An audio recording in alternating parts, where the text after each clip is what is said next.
I am Ron Anderson.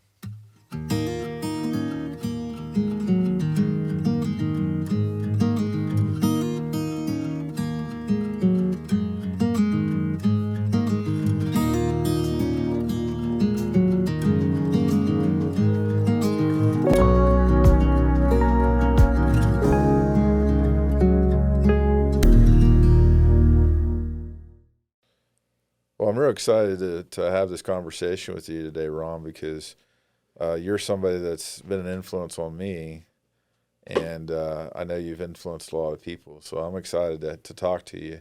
And first question I have for you is, what was your life before you accepted Christ?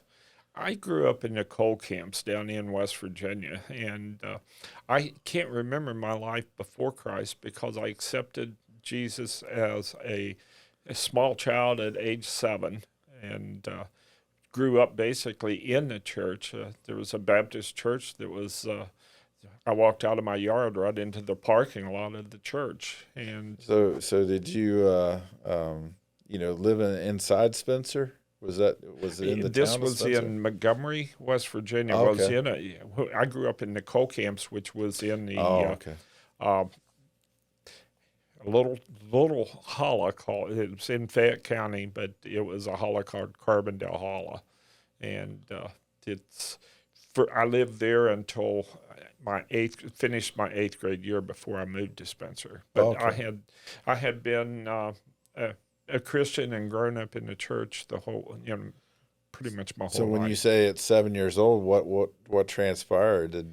Was it a church service, or how did that happen? We were in Bible school, and it was a Okay. Bible school deal that was going on, and we had an altar call at the end of Bible school. When things were, and my sister and I both, my older sister and I both, went to accept God, and it was. I can remember it vividly that I just couldn't sit in a seat. I was squirming and everything. And I just had to get up and go, Oh, and wow. it was. Was there any like certain thoughts or emotions that you had at that point? What was, if you can remember some of those? I just know that when I was you know we were in the Bible school and we are doing the Bible studies, and then I just knew that Jesus was going to be involved in my life, and I had to have him involved in my life Yeah. at an early age. Well, that's really powerful.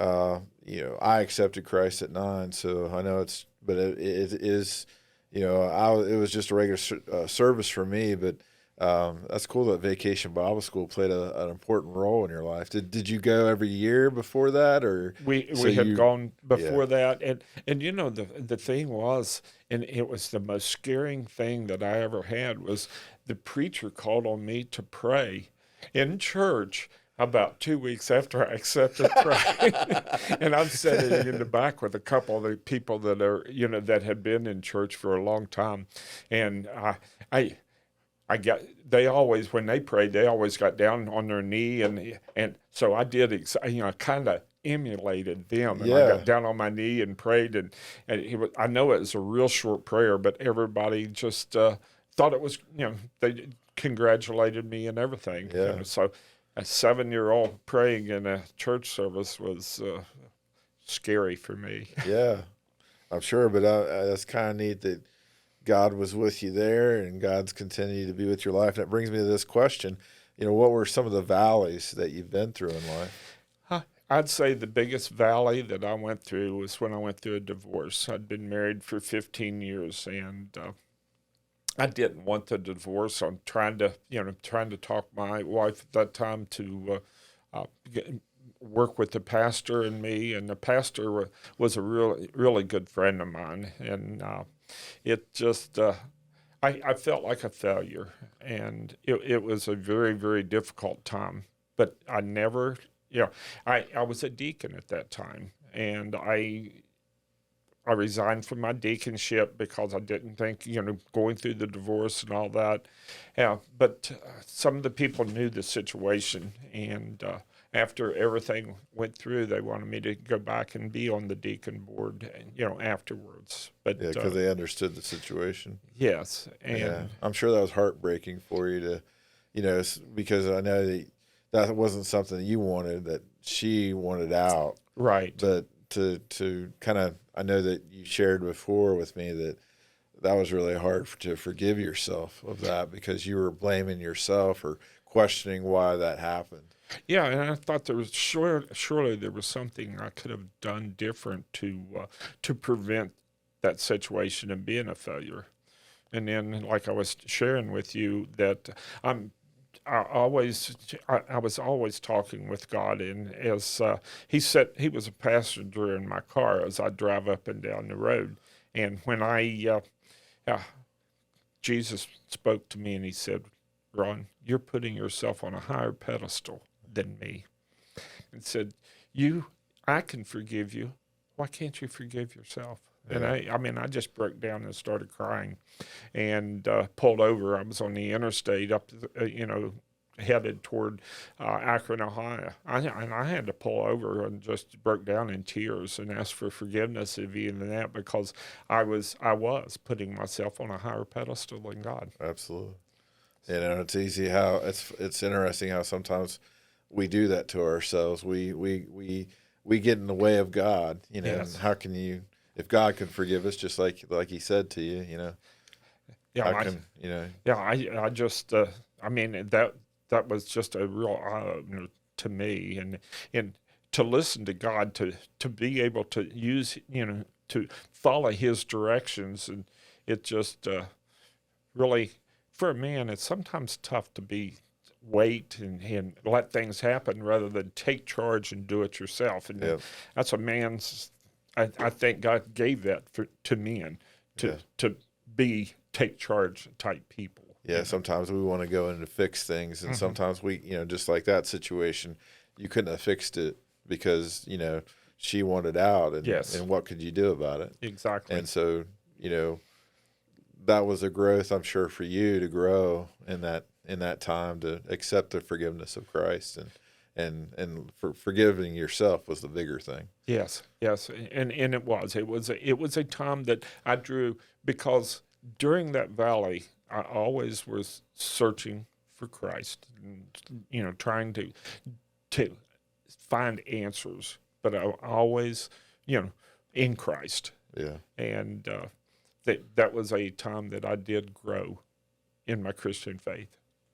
Well, and I if it's okay if I share another valley that I think you went through, was when your dad, and maybe you want to share a little bit about your childhood first, but I would like to talk about that ordeal about you having to take over the gas station, right? But Yeah. if you want to talk a little bit about your childhood first and lead up to there, that's totally fine. Okay, yeah, it's I grew up in this late 50s and 60s, and in the coal camps. And then my dad traded a farm that we had that was in Elizabeth, West Virginia, for a service station. So he wanted to get out of the coal mines, and we went to the service station to work as the summer of my year going to be a freshman in high school. And so it was a good experience for me. And I got to, meet a lot of people, and there was a little church just down in that community that I still went to church every Sunday morning, and Dad kept the station open. He at one time was a Christian, and following God, and he had just kind of just kept falling away and leaving God's presence, and it created some problems. So my sophomore year in high school, my mother calls me and says, "Ron, I don't know what to do. Dad has taken the money and he's disappeared, been gone for 3 days." So I drop out of school and I go back and run our business, and for about 2 years, and then he shows back up and takes over. But by that time, my mother divorced him. Yeah. But it was a hardship. It was a valley. Oh yeah, because at that point, did you even think about finishing high school, and how did you get back into going to high school? Well, it was in college, but Oh, your yeah. sophomore year of college. Yeah, Sorry. and it was I had saved money while I was working there at the station and everything. As soon as he came back, I said, "I'm going get a degree of some type," Yeah. because I was the only one in our family that had any college, at all. And it was a goal of mine to be a Christian. But one thing I have to say is when I took over the station, there was one thing that God blessed me so much for, because I said, we're closing this station on Sundays. Oh, cool. And it had never been closed on Sundays. And it seemed like Saturday nights was, in the past, was kind of, slow. And, well, Saturday nights got busy because everybody knew that if they needed gas, they needed to get it on Saturday Yeah. night. So, but the station even did better Yeah. after that, because God blessed the fact that we closed it on Sundays. I'm sure that was, and I'm sure you wanted to, of course, help your family out. And you had younger brothers too, didn't you? I had a brother that was in grade school. Okay, Yes. so you had a brother in grade school. Your mom calls you and says this to you. You have to leave everything that you're doing currently in Yeah. school and go back. And so, I mean, you had to quit your classes and Yes. withdraw? Yeah. Oh, Drop wow. out. Yeah, drop totally out of school. But it was fortunate about, I didn't get my money back for that first semester, but fortunately I was able to drop out of school and not have those, Yeah, like, The- Fs or the bad grades. grades, Yeah. so forth. So then when Dad came back, then I went off to a little school called Glumble, Yeah. and I took 20. I just crammed in the hours to get a graduation and a teaching degree. So I had since I was in engineering at West Virginia University when I had to drop out, I had all my math classes, all my chemistry classes. So basically I ended up with a degree in chemistry and math, teaching degree in chemistry and mathematics and safety and physical education. Wow. That's tremendous. I'm thinking about, wow, you had to even change your career through that. Yes.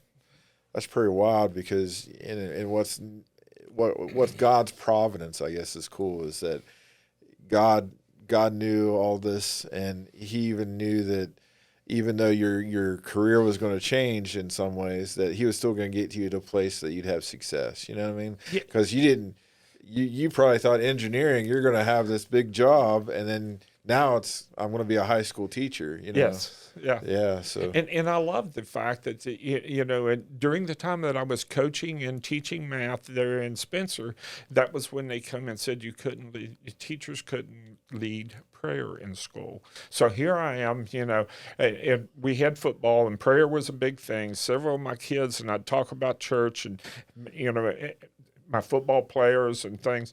So I looked at them and I said, "Okay, we've got a captain here. Are these captains going to step up and take charge?" So yeah, and they didn't really understand what I meant. And I looked at Doug and I said, "It means you lead in prayer." And he goes, "Okay." So we still got around the fact that they were the school, because Yeah. the kids led it then, And I heard that you're a good teacher and you're a good coach. I had a undefeated season, couple, a good record in coaching, and I loved teaching and the kids, and I tried to do it different than what most people did. I mean, when we went into like the metric system. I said, okay, we don't convert. We don't even deal with the English. We just go out. So we went out and measured basketball courts and things all in metric, and we worked totally in metric. And they said, "Oh man, this is easier than the English system because everything's zeros. Yeah. You either divide by 10, take a zero out, or put a zero in." So, Yeah, that's and the problem they- with the way we measure things Yes. here, and not using the metric system as much. So that's great that you found creative ways to help them learn. Yeah, it's like I always wanted to try to find a way to reach every child, Yeah. and somehow God has given me the gift to love children, and I've always loved working with children. Yeah, and I from what I gather, you met Judy through working through the schools. Well, I met Judy, one of my closest friends, that was a dear mentor of mine, Christian friend, his wife taught with Judy, Oh, okay. and she wanted to introduce Judy and Okay. I after the So they were in divorce. different schools. You guys were. I had already left school, and the ironic thing was, okay, I taught for 6 years and coached, but the chemical engineering program that I was going to try to be a chemical engineer. Well, I got a job as a chemistry in my chemistry as a chemical sales guy, Yeah. which had the opportunity to play with chemistry and develop chemistries. So the Lord kind of brought it back to what I wanted to do originally. Exactly. That's what I was kind of excited to talk about, because it was neat how God worked that out, right? Yes. He's like, even though you don't think you're where you are right now, and you talked about waiting, Yeah. that God was faithful in that period of time where you sacrificed for your family. Yeah. And it's almost like God bringing it around and said, hey, look what I'm doing. I'm bigger than this. Yes. Yeah. And he brought me right back to what I wanted to do in the beginning, without the degree. Yeah. But, I still have my education degree. Even in the even when I was teaching, I thought, okay, well, I'll just go get a master's. I mean, when I went to work in the chemical business, I only needed 2 classes to have a master's degree in administration. So, it's kind of like I never went back to finish it. I didn't need it. The Lord was blessing me in so many different ways. Yeah. And just share a little bit about that. You actually helped the company, and then I think you have had some ideas of creating some patents. I've got several chemistry patents on, that you take chemistries and you put together. You're not supposed to put this one, they don't work together. But sometimes it creates a function that you can use and to do a job in the industry that I was in. So, and part of your job is figuring out like soil types and stuff. Is that what you did? Yeah, it was in the oil and gas industry, and it's a lot of it is separating the water from the crude oil that is being produced, or being able to get crude out of the rock. People think it's a big pool of oil down there, which it's not. It's all in rock, and it's got to be seeped out, or you got to put channels in the rock to get the oil to come out, or the natural gas. And so that's what I worked about 41 years in the oil and gas industry. Yeah. And I when I went into the industry, it was like a 6-month probation when I left teaching, and I said, I'm going to be in this for a lifetime. And I'm never going to lie to anyone. I'm going to help them, be more of a helper than anything else. So I ended up getting friends that are all over the world, and people call me years later and ask for advice on things. Yeah. And the Lord just seemed to bless me in the knowledge that I had learned, throughout experience. Well, that's the one thing I think that draws people to you, Ron, is that you have a genuineness about you that people can just tell they're loved and cared by, and just being around you. Wow. That you show the love of Jesus, at least for me. And I see that with other people that you interact with, that you genuinely care about people. Well, thank you, and I do, and it's not me; it's God that directs me, and it gives me the heart, and I just, God has always been an important part of my life. Yeah, and maybe we shared a few of them, but I'd like to hear some more about some mountaintop experiences. What were some of the highs of following Jesus? One of the highs, I think, was meeting my wife, Judy, because Judy and I just seemed to be, God just put us together. It had to be, and so put 2 families together. And I'll tell you a little deal about when I proposed to Judy. Okay. Okay, I go get a ring, and in the ring, I thought, I've got to get this ring. It's got to have 6 prongs, okay? or because there's me and Judy, and my 2 children, Judy's 2 children. Oh, cool. So it's 6 in the family. So the prong has to have 6 prongs on it. So I'm looking around, I find this diamond, okay? So I go, and Judy's in, she's she didn't want to get involved with anybody.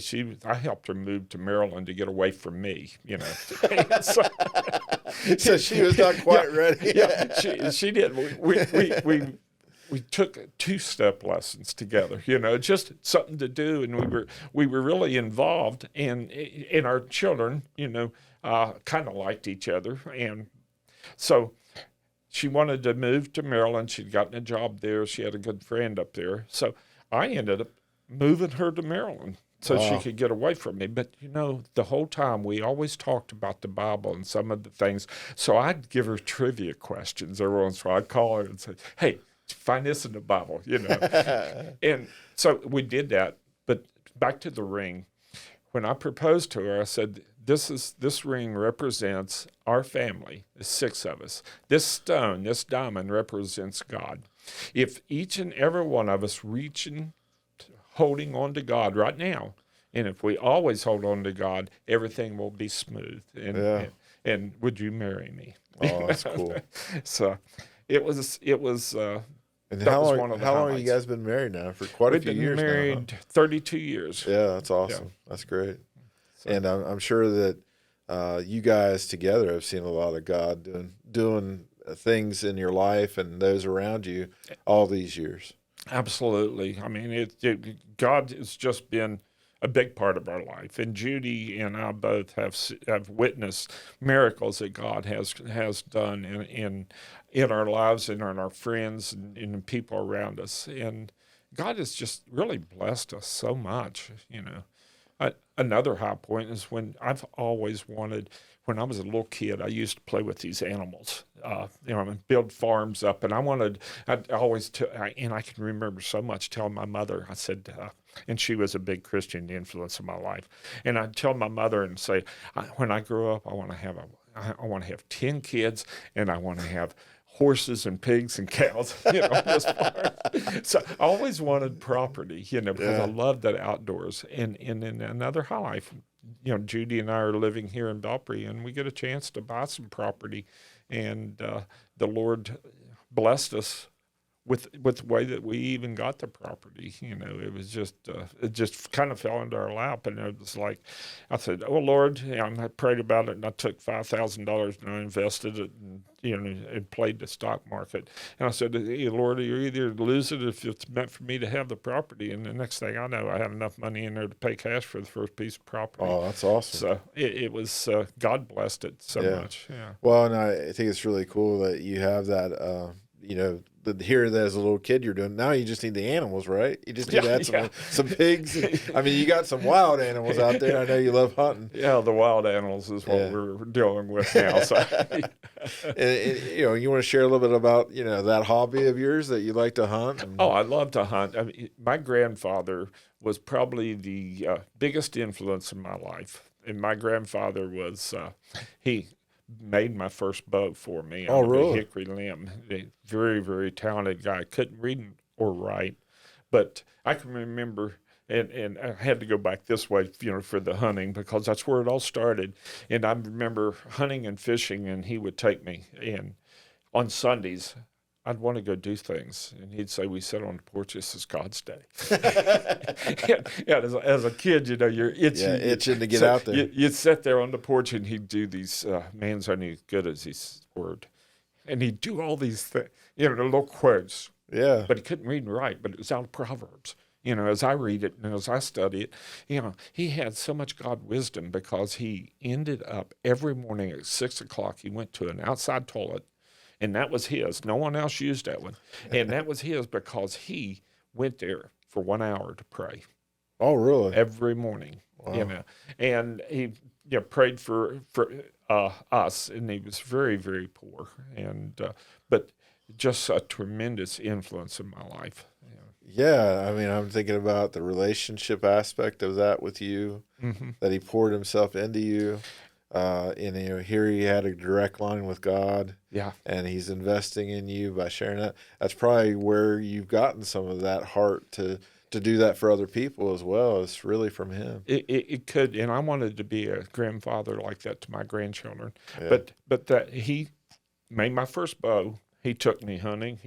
He would even take me hunting in the mornings. We'd go to get a couple of squirrels for breakfast. It just he was. So really, you'd actually go hunt. We'd get go 'em, hunt and and come then back. cook them. Yeah. he was my influence in hunting, and he loved the woods and the outdoors and the nature, and I know that's where I got it from. Oh, that's really cool. And that was your grandfather. That was my mother's Well, that's what I was going to ask. mother's side. Yeah. Okay, cool. You know, I know, and since I know a little bit of your story, and we've interviewed some other people too, that you've been a great influence on people here in this area with hunting and stuff. People that, like Matt Ball Yes. and I think Roger Heft, and I'm sure even Oscar Grog and. Yeah, when Judy and I first got married, we moved into the area, and I moved here a lot because of my job, which I had several states, and it was kind of a central location. And Debbie Alloway, we hadn't been here 2 weeks, and we were looking for a church to go to, and Debbie Alloway stopped by because our youngest son was in Debbie's class. And Oh, really? as school started, we moved in September. As school started, Debbie, so a new student. So she asked him, and he said, yeah, we're looking at churches. And it was Judy's son, Sam. And so she stopped by and invited us to Porterfield. And we never went to any other churches, after that, because we got to meet people, and it was like Roger Heff and Jim Preston and Scott Cousins and Oscar Groggs, and a lot of them had basketball. They all wanted to get me involved in everything that was going on. Plus, I love to hunt, and Oscar and Scott Scott was just starting hunting, and so we got involved with hunting. And then when Matt Ball, you mentioned Matt, a few years later, that Matt was going to marry Trish, and Trish had grown up into the church here, and one of the things that I told Matt, I said, Matt, you're from West Virginia, you love to hunt. There's a West Virginia, you got to buy your lifetime West Virginia hunting license. And he goes, what do you mean? I said, you got to get them before you move to Ohio, because I had mine. I had gotten mine. I got it for my children. And because I knew he would go back to Grafton, to his farm and his dad's farm, and he would have his license, so he could hunt. And he said, well, I can't afford it right now. I said, I'll loan you the money. But he ended up getting This is something you can't pass up. You've got to have it. So he did. He got that. And he thanked me later because, it's $100 and some. It was only $300 for the license for lifetime. Yeah. And I think it's $100 and some now just for one season, Oh, wow. So it was, those were some of the things. But, and Matt and Trish were fairly close to my son's age, and my daughter's age, so. Well, that's what Matt said, and I don't think it was just him, that there was him and other men his age that you were an inspiration to, that you invested in them. You took them under your wing. Yeah, I remember Scott and Oscar used to come down to my house, and I'd work on guns for them, and I'd do reloading and stuff, because these are the things I grew up just doing. Yeah, and we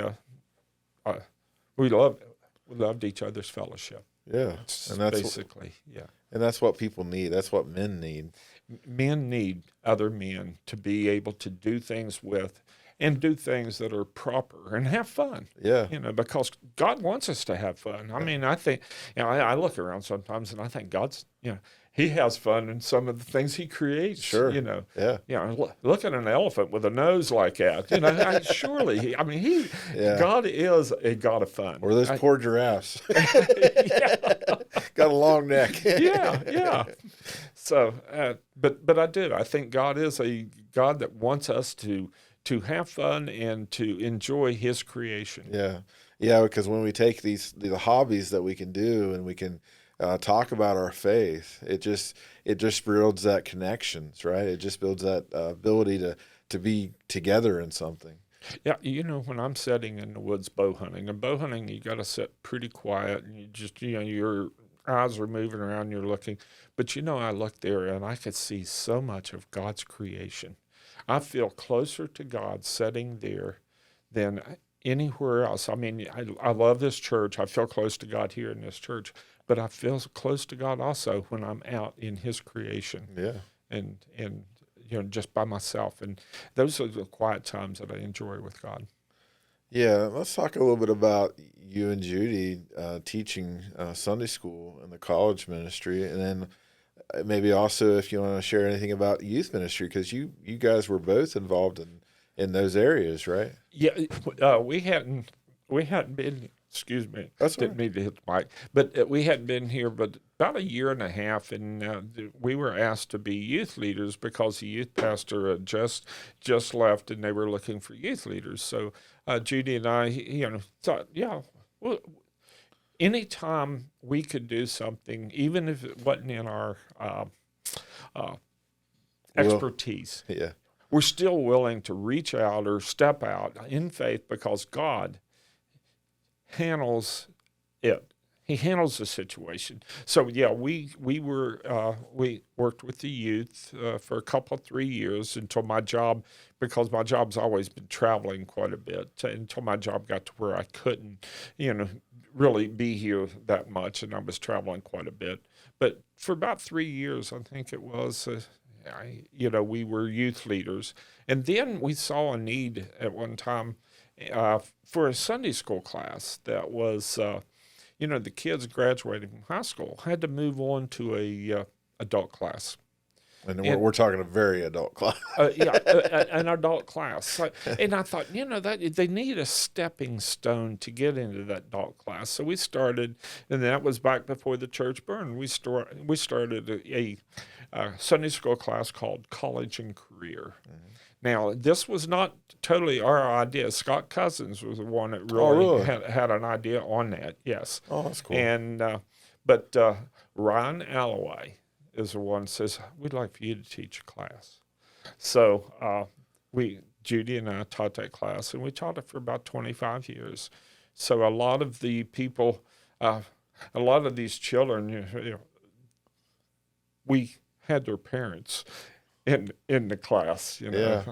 So Well, that's what's really cool is that I know of people that you've actually mentored that from that class that you've developed, and I'm sure that was the same way with the youth ministry that you took under your wing, you helped develop them, you just showed the love of Christ to them, and I know that you've even done some weddings from that, right? Or well, at least one. like Scotty Alloway. Yeah. Now everybody calls him Scott now. I have I knew him when he was little Scotty. Yeah. So, and he and his wife were in our Sunday school class for a long time, and that was when we were out at the Parkersburg.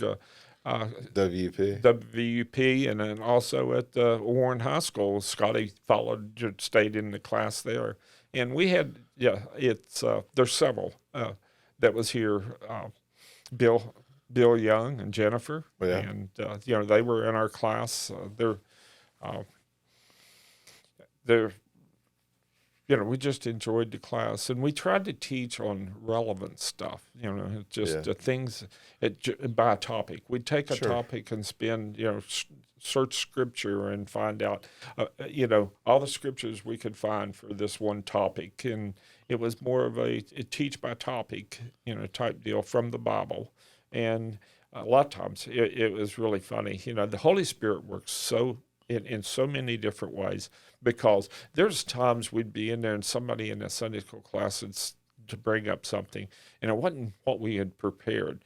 And thank God that Judy and I both read the Bible a lot, and we're every evening, and they may come up with a topic that was totally different than the topic we were going to teach on, and we would have a Sunday school class on that. Wow. And then we'd go into the service, and the pastor would teach on about the same thing we were talking about. Yeah. And it's kind of like, It is interesting. We'd have some of the kids look over at us, like, hey, did you coordinate this with, No, it's just God. It was God that did all the coordination. Yeah, that's really cool.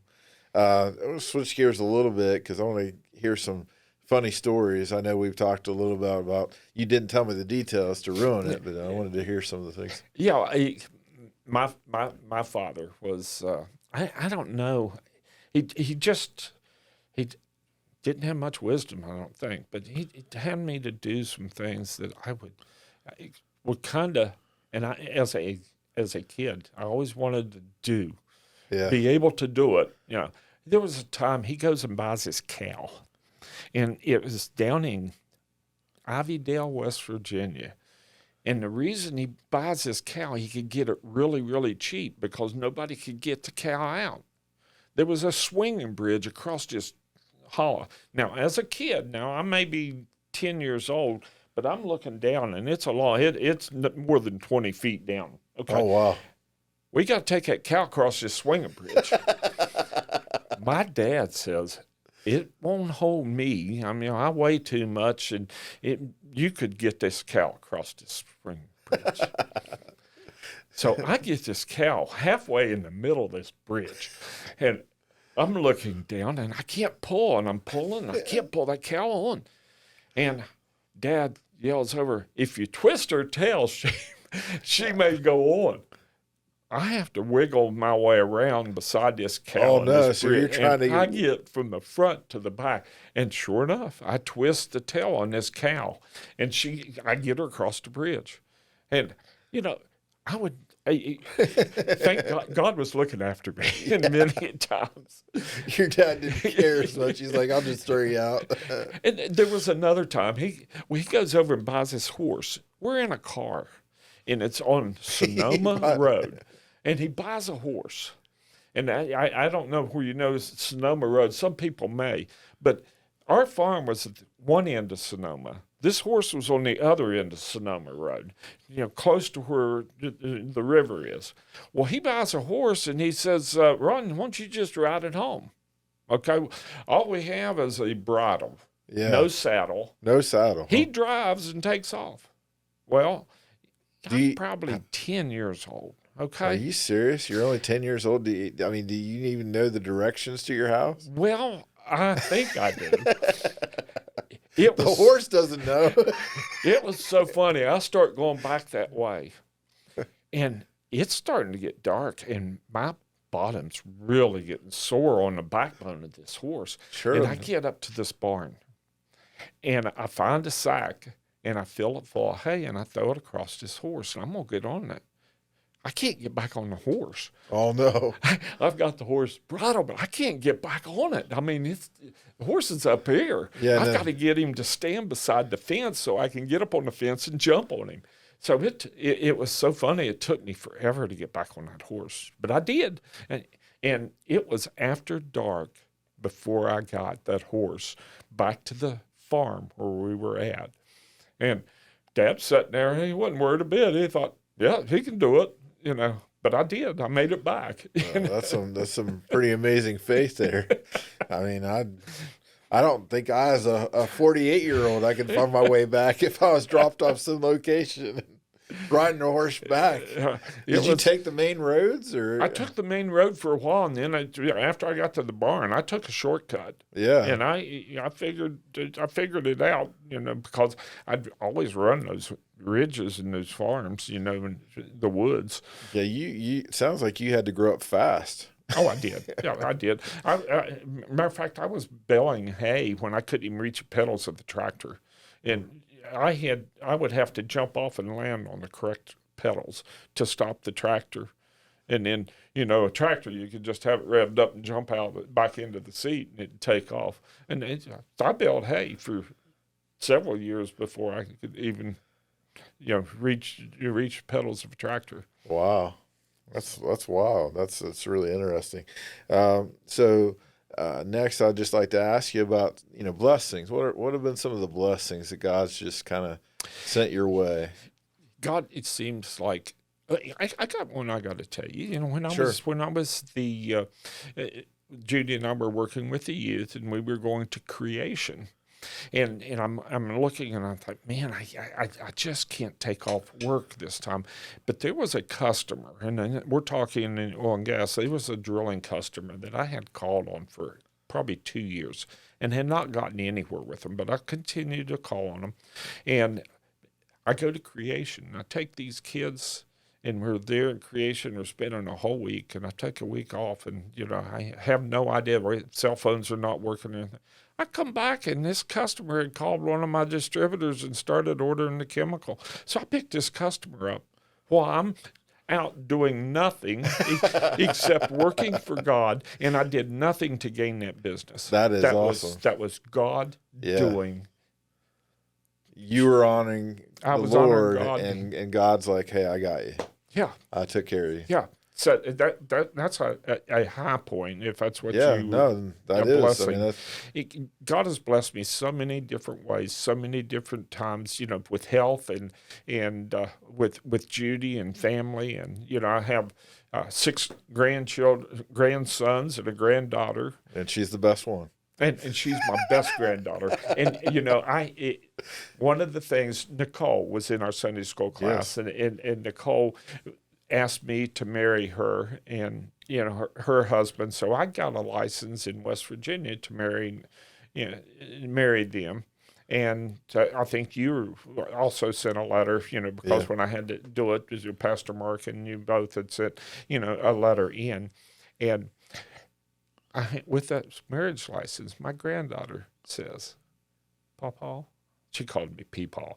Peepaw, would you marry us? Uh-huh. So 2 years ago, I married them.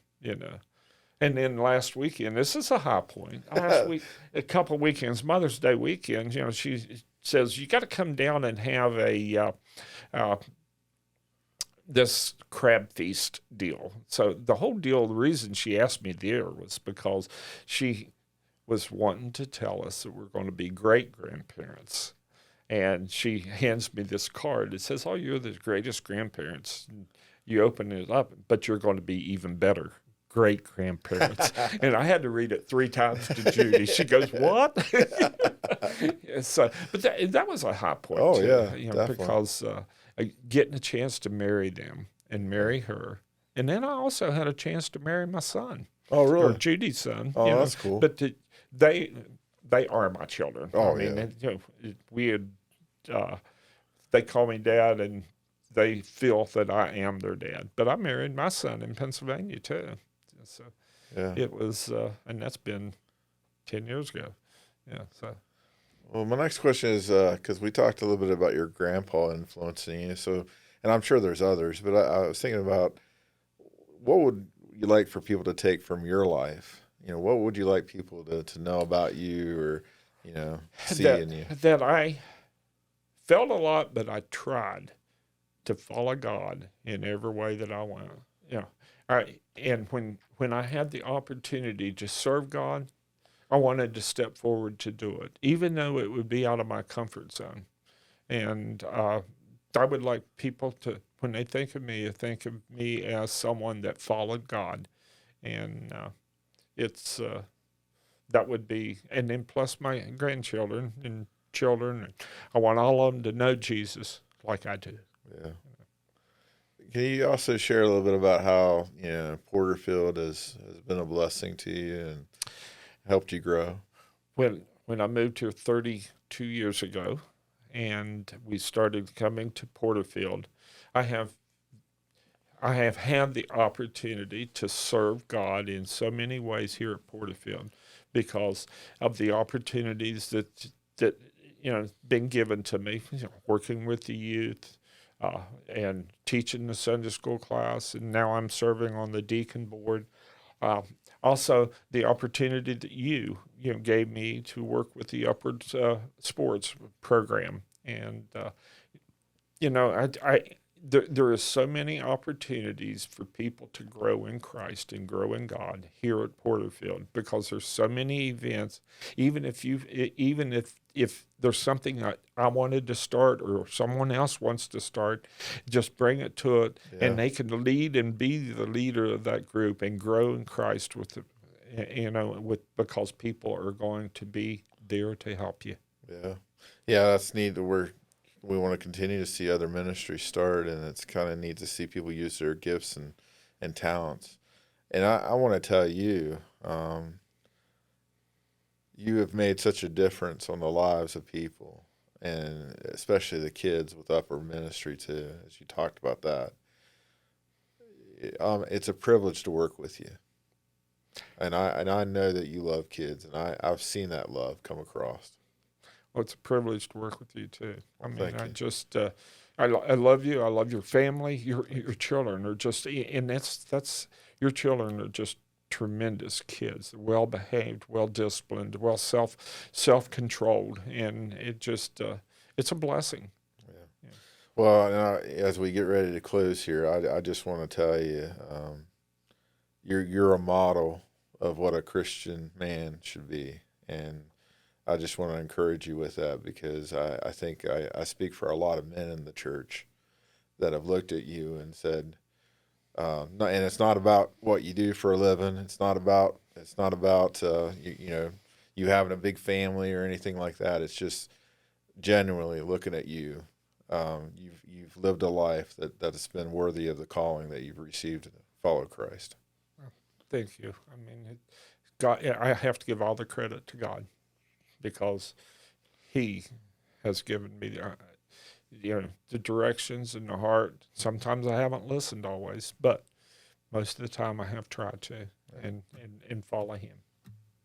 Well, thank you for joining us today. I really appreciate it. It's always good to have a conversation with you, Ron. Okay, you too. Thanks. All right, thank you.